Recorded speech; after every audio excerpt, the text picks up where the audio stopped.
কৃষ্ণনগরের খবর দেখাবো। কৃষ্ণনগরের দুষ্কৃতী তাণ্ডব, পরপর দু রাতে গোষ্ঠী সংঘর্ষ চলল। সিসি ক্যামেরার ফুটেজে দেখা যাচ্ছে সংঘর্ষ, বচসা, তার ছবি।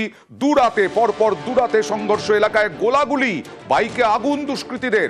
কৃষ্ণনগরের চকের পাড়া এলাকায় উত্তেজনা। কথা বলবো প্রতিনিধি সমীরের সঙ্গে। সমীর, কি নিয়ে এরকম অবস্থা কৃষ্ণনগর শহরের, কোথায়? দেখো, কৃষ্ণনগর শহরে দুষ্কৃতীদের গোষ্ঠীদ্বন্দ্ব কিন্তু প্রথম নয়, এর আগেও হয়েছে। গত পরশু রাতে কৃষ্ণনগরের চকেরপাড়া এলাকায় ওই দুই গোষ্ঠী লড়াই বাঁধে। অভিযোগ, সেই সময় ওই এলাকারই বাসিন্দা জীব মন্ডল নামে বেশ কয়েকজন দুষ্কৃতী, তারা ওই এলাকার কয়েকজন যুবকের উপর হামলা চালায় এবং কয়েক রাউন্ড গুলি চালায় বলে অভিযোগ। সেই সময় ওই যুবকরা বাইক থেকে পালিয়ে যায়, তবে বাইকেও আগুন ধরে দেওয়ার অভিযোগ ওঠে এবং পরে পুলিশ সেখানে যায়। পুলিশ সেখানে গুলির খোল উদ্ধার করে এবং ঘটনা তদন্ত শুরু করে। পরে কিন্তু পরিস্থিতি শান্ত হয় এবং এর পাশাপাশি গতকাল পরশু রাতে যে যুবকরা আক্রান্ত হয়েছিল তারা কিন্তু দল বেঁধে এই জীবমন্ডলের বাড়ির দিকে আবার হামলা চালায় পাল্টা। তাদের হাতে অস্ত্র, ধারালো অস্ত্র সহ তাদেরকে দেখা যাচ্ছে। এইরকম ভাবে দুষ্কৃতী তাণ্ডব হচ্ছে, পুলিশ কি পদক্ষেপ করছে সমীর?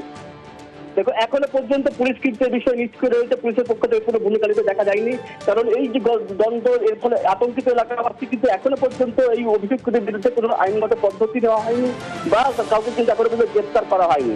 পুলিশ জানিয়েছে তাদের ইতিমধ্যে তারা অভিযোগ দায়ের করবে, প্রমোটে কমপ্লেন করবে এবং অভিযুক্তদের গ্রেপ্তার করার চেষ্টা চলছে বলে জানিয়েছে, কিন্তু এখনো পর্যন্ত বিষয়ে কোনো উদ্যোগ দেখা যায়নি। তবে দেখা যাক দ্রুত কি পদক্ষেপ করে পুলিশ, কারণ সাধারণ মানুষের মধ্যে আতঙ্ক ছড়াবে এরকম পরপর দু রাতে যদি এরকম দুষ্কৃতীদের গোষ্ঠী সংঘর্ষ হয়।